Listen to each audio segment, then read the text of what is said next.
On today's show, the offseason is officially here for the Atlanta Hawks, and we'll get into 7 storylines to follow in the coming days, weeks, and months, and all of that is coming up.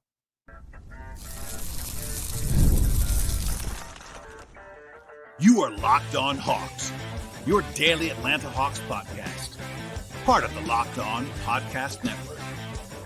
Your team every day. Hello, friends. Welcome to episode 1770 of the Locked On Hawks podcast.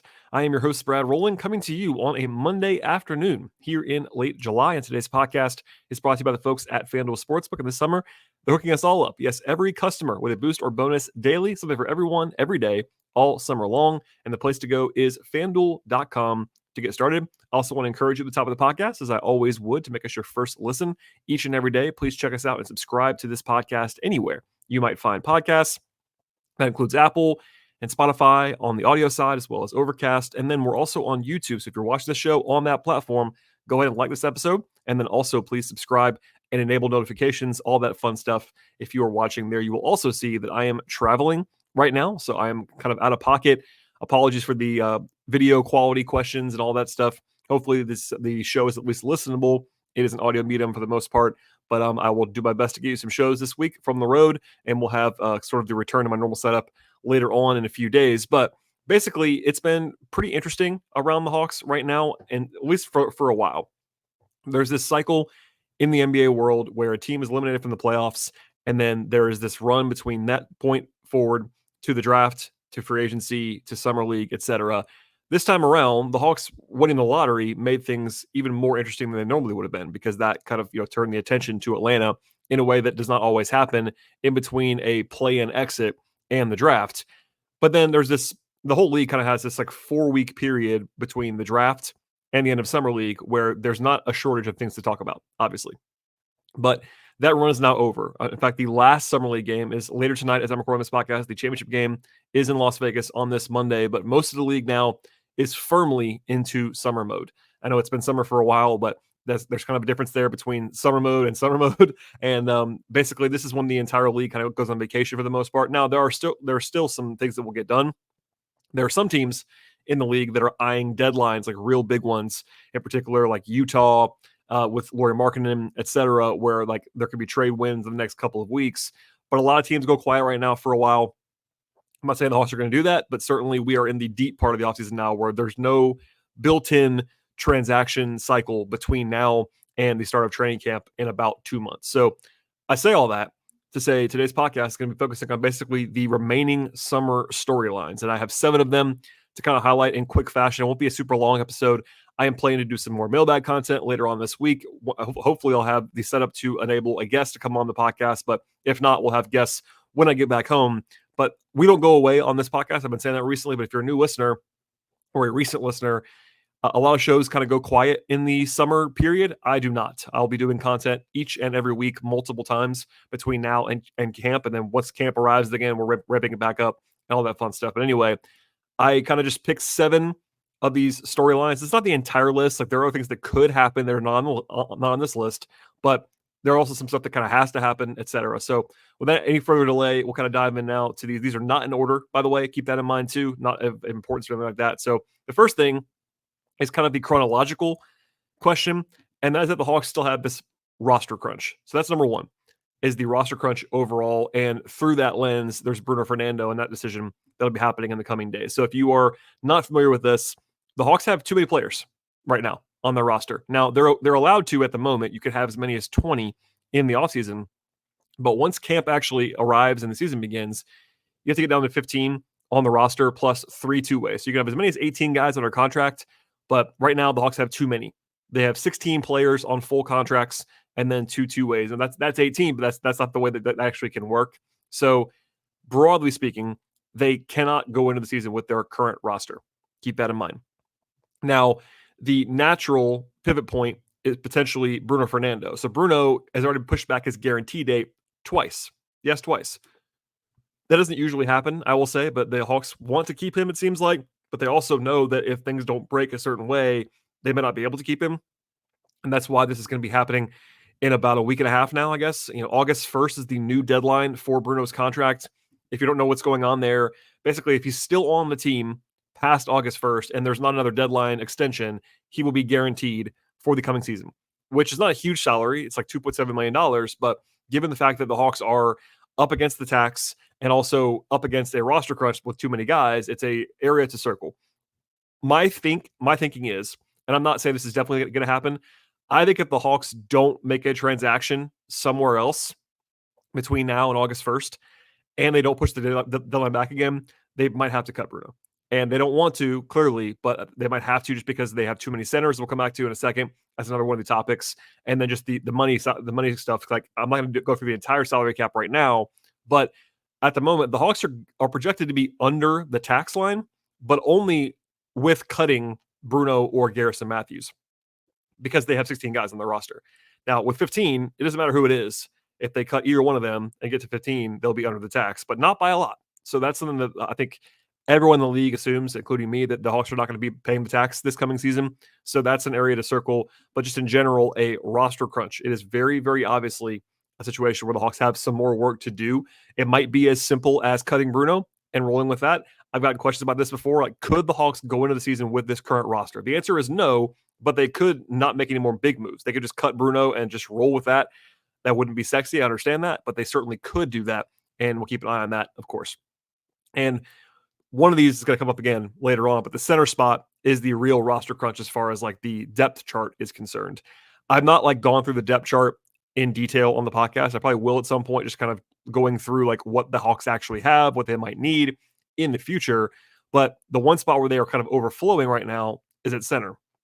And we'll get into that as one of the storylines, but that's the natural pivot point. But the roster crunch and Bruno's decision, and it's not his decision, it's the team's decision on Bruno coming up on August 1st is number one on this list of 7 storylines. And they're coming up fast and furious.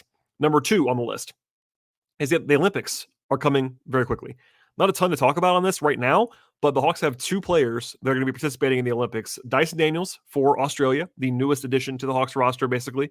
And then Bogdan Bogdanovic is going to be on the roster for Serbia.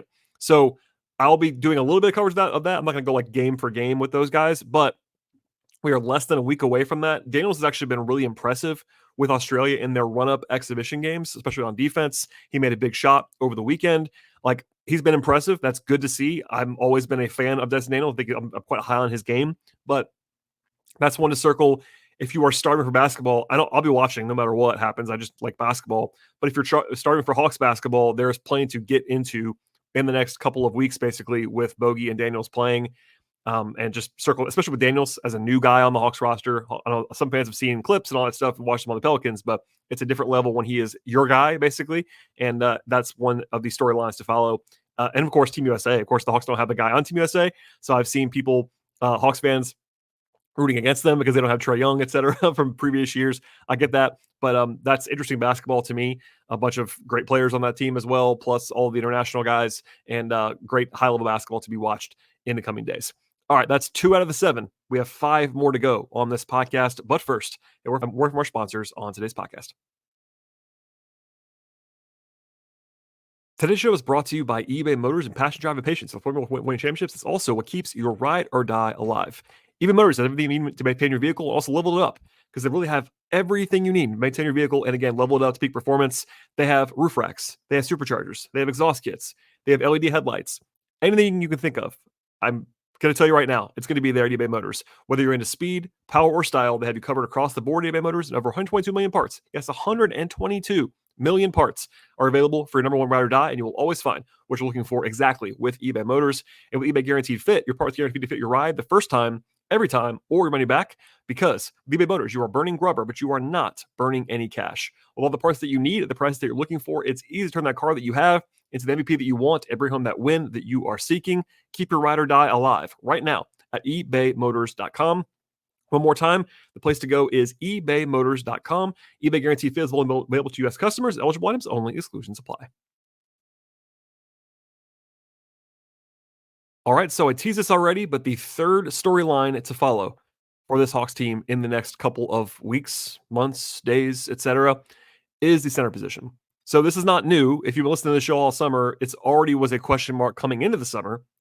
And then the Hawks added a quality option in Larry Nance via the DeJounte Murray trade. And then they also brought in Cody Zeller which was not exactly an intended thing, but certainly another guy's on a guaranteed contract who's an NBA player, and that's the case now. So the Hawks have 5 centers on their roster: Capella, Okongwu, Nance. Those 3 guys have to basically play. I think they're too good to not play.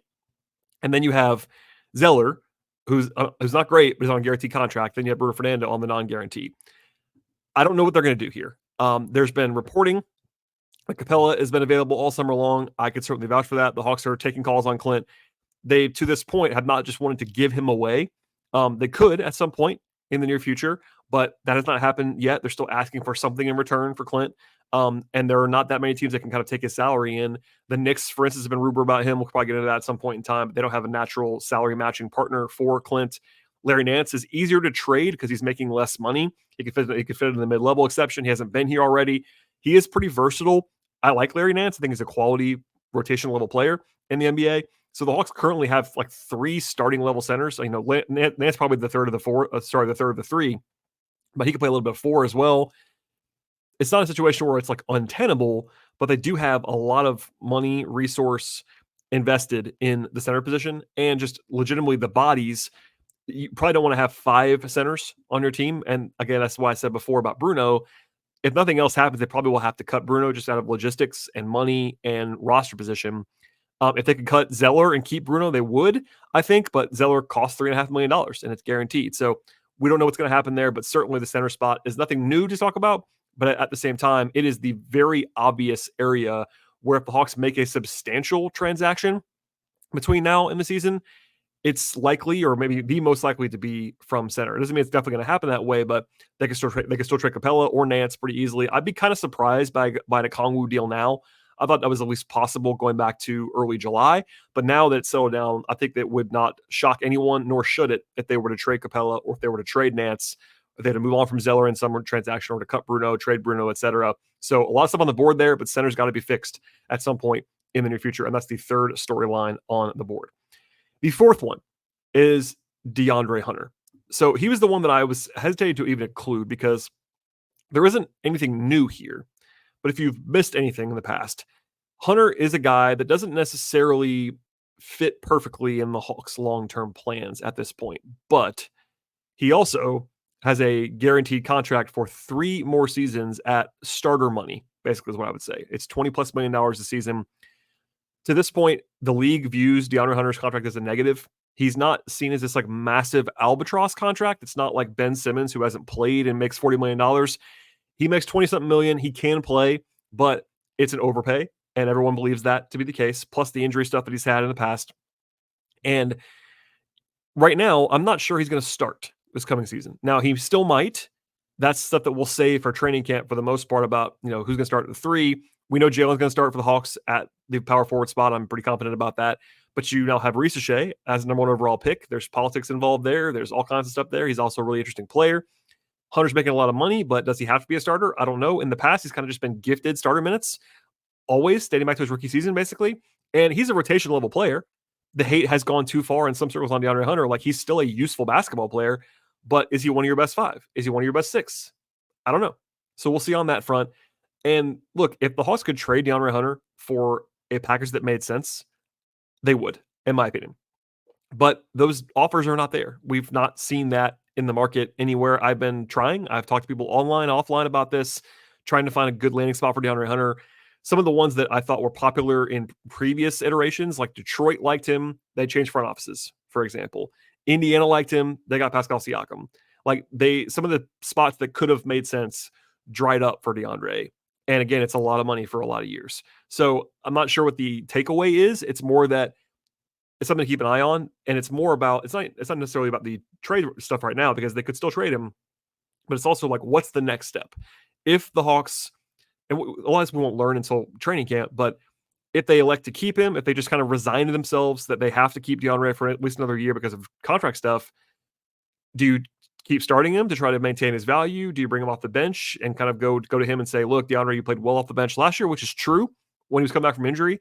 There's also the same, I'm not going to include this as a storyline, but there's the shooting guard spot as well, where Bogey is the best player by a wide margin, but they haven't wanted to start him in the past. They got Daniels, they got Ricochet could play there a little bit. Questions abound there. So I lump that all into one in some respects, but I think Hunter is a storyline, if only because this is the first time where he's not like entrenched as like a definite starter if he's going to be on the roster. And the Hawks like to move him. I think it's a new front office. This is not the team that want the guys that wanted to pay him a few years ago. That was more of a wrestler decision anyway, I think, in the end of the day. But interesting situation with Hunter, and hopefully he'll be healthy and ready to go, and he can still provide value on the court. It's the contract and all those things across the board. The fifth one on the board here is that the NBA will release its schedule coming up in August. Now, no takeaways there really. We all know that's going to be coming. I'll go through the schedule when it happens, the big dates to watch, all that stuff. But the in-season tournament schedule is out at this point in time. I won't go through it all. We don't have the whole schedule yet, but they're in this pod. The pod's been released. The tournament's moved back a little bit. There's more time. It's more built into kind of a structure than it was a year ago. The semifinals and finals will be in Las Vegas in mid-December this time around instead of early December. But everyone will be looking at that. I know. I'm intentionally not digging into like over-unders and projections on the Hawks right now because it's so early in the summer. And also, we don't know if this is going to be a team. Like, at some point, I'll probably answer the question of like, okay, if this is the team, how good are they going to be? That's a reasonable question to be sure after the Murray trade, I should say. But that's a big thing on the calendar coming forward is the schedule release. It will produce content across the league. National TV games would be an argument point. I'm sure the Hawks won't have a ton of them, but they probably will have a couple, given Ricochet and Trey and all those things. But yeah, keep an eye on that. That's always a storyline in August more than anything else. But NBA Cup is there to kind of whet your appetite a little bit. Once we get that schedule, we'll have that to pass along. They're in this group that's kind of tough, but not impossible. Boston's in it. That's going to be a challenge for sure. But anyway, we'll cover that more when we get to it. But that's the fifth storyline out of 7 at this point. We do have 2 more to come, I promise you, in a second. But first, a word from our partners on today's podcast. Today's show is brought to you by FanDuel Sportsbook, and summertime means baseball, basketball, and so much more. You can bet it all at FanDuel Sportsbook. FanDuel is America's #1 sportsbook, and this summer, they're hooking us all up. Yes, all customers with a boost or a bonus each and every day, all summer long. Something for everyone, every day, all summer long. Bet on all of your favorite players and teams with quick bets, live same-game parlays, exclusive props, and much more. The FanDuel Sportsbook app is really easy to use as well. They have everything you're looking for in the sports betting space, from over-unders to point spreads to money lines, player props, future bets, and so many more things. The app is safe. It's secure. They cover the entire range of sports as well. That includes the NBA, of course. Summer League wrapping up now. WNBA, when they get back from the Olympic break, they have Olympic stuff at FanDuel. NFL, college football, baseball's in full swing, golf, tennis, soccer, auto racing, boxing, MMA, and much more. And now is an awesome time to sign up with the folks at FanDuel Sportsbook. And the place to go is FanDuel.com to get started. One more time, visit FanDuel.com to get started and make sure you're making the most out of your summer with FanDuel, official sports betting partner of Major League Baseball. All right, we'll save the arguably biggest one for last. And we'll go to number 6, and that is the status of a bunch of young guys. So Kobe Buffkin and Seth Lundy, 2 picks from 2023, both missed Summer League. Kobe a little bit unexpectedly. Seth was expected after he had ankle surgery. When will they be ready to go? Now, the team has said on the record in their announcements about both players that both guys are expected to be ready for training camp in September and October. If that's true, nothing to see here. Hopefully everything's good. Obviously, the Hawks had so many injuries at Summer League. If you missed, I chronicled all 5 games and takeaways and all that stuff on this podcast, but literally all 5 draft picks in the last 2 years were hurt to some degree during Summer League. Buffkin and Lundy were a little bit more long-term, but they were supposed to be back, so we'll see on that front. Then you have updates on the other guys. So Ricochet and Mo Gay are not expected, from what I've heard, to be like long-term serious injuries. They both missed the end of Summer League, but I'm not worried until I hear something different than what I've heard so far, so keep that in mind. But then you have Nikola Jurisic. So this is part of the roster crunch that I teased earlier, but I want to save it for now. Jurisic is still unsigned, and that is a storyline in itself. So he's kind of the headliner of this number 6 storyline group because, yes, second-round pick in the 40s, not necessarily going to be guaranteed contract, all that stuff, but most guys have at least a path of what they're going to be doing next year. Right now, we don't know, and part of that's because of the broken foot that he suffered during Summer League. But he could be on a two-way. He could be on a full contract. He could be on a draft and stash overseas. That's a big sort of thing to follow in the coming weeks because we may not know for a while. But we also could hear today. It wouldn't shock me. So keep an eye on that. And that is one of the storylines to go along with, like, when is everyone going to be back on the floor? By the way, he's included in that too because when they announced the foot fracture, we don't know what kind of foot fracture it was. Like, there's a chance based on timelines that he could miss some training camp if he's around. So that's a big TBD as well and a big storyline to follow in the coming weeks. And lastly, but certainly not least, Jalen Johnson is extension eligible. And the Hawks have extended a lot of guys in recent years. In fact, they've gone multiple years in a row with an extension. Trey got one, Kevin Huerter got one, DeAndre Hunter got one at the last minute, and then Okongwu got one right after that. Now, last year they did not extend Sadiq Bey, so it hasn't been everybody. They did not extend John Collins either. They signed him after he was a free agent. So it's not like they've paid everybody, but the Hawks are not afraid of doing extensions. Jalen is going to be asking for a lot of money, and he should be. I covered that before on this podcast, where I'm not expecting a bargain deal if the Hawks get this done. I think he's going to be worth a lot of money. He's really, really good. There's photos of him circulating with him and Trey working out this summer. Like, he's going to be a beast. I'm pretty sure about that in the future. So keep an eye on that. But, because nothing's happened so far, I'm expecting it to be into probably October, if I had to guess, before something gets done here. But it could happen any day. They're allowed to sign a deal right now if they want to. I'm sure the negotiations and calls are happening between Clutch, who represents Jalen, and the Hawks. But that's a big one. Obviously, he's not going to be able to leave because he's going to be restricted and all that stuff. And he won't be a free agent until next summer anyway. But as far as the future of the team and the future of the salary cap and luxury tax stuff, knowing what Jalen's going to be making is important because right now he is their second best player and certainly a guy who could be ascending more and more and more, hopefully, if you were a Hawks fan in the future. So that's a big storyline that we'll be covering. He's one of the best guys in that class that's not signed an extension so far. So keep it. That'll become a national story at some point, probably not until October, but that's one to circle in the coming days as well. All right. Hopefully it's a good kind of palate cleanser. I'll have some mailbag stuff. I'll have some new stuff coming up later this week. And then we'll also get into kind of my guest roundup. I'm going to go back to Glenn Willis in the near future to resume our player capsule series, talking about the guys that we've not talked about so far. And by the way, if you missed any of those episodes from like May when we did them, they're all relevant. We did one on Capella. We did, there's been all kinds of discussions about guys who are still on the team, and we'll have more of those coming up in the near future as well. Please subscribe to this podcast anywhere you might find podcasts. I'm on Apple. We're on Apple. We're on Spotify. We're on Overcast, etc. If you're watching on YouTube, please go ahead and like this episode. That'd be huge for us. And also please subscribe and enable that bell of notifications to let you know when the podcast is going to be coming to your feed. Follow the show on Twitter at Locked On Hawks. Follow me there as well at BT Rowland.